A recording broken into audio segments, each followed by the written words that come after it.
Kocaeli Derince'deyiz. Bir su kaçak tespiti için geldik. Kaçak buradan duvar komple ıslak.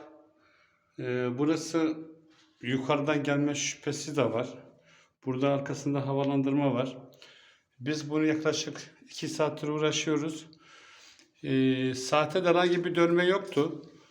Bazen bu yanıltabiliyor. Biz basınç testi yaptık. Soğuk suda kaçağımızı tespitini yaptık. Rezervuara giden hat, musluk, buradan bir sesi aldık. Biz burayı kıracağız. Hep beraber göreceğiz.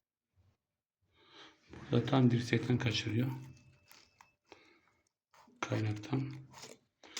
Biz bu boruyu kesip körleyeceğiz. Burası eski tip. Arkasında rezervuar yeri var. Şöyle.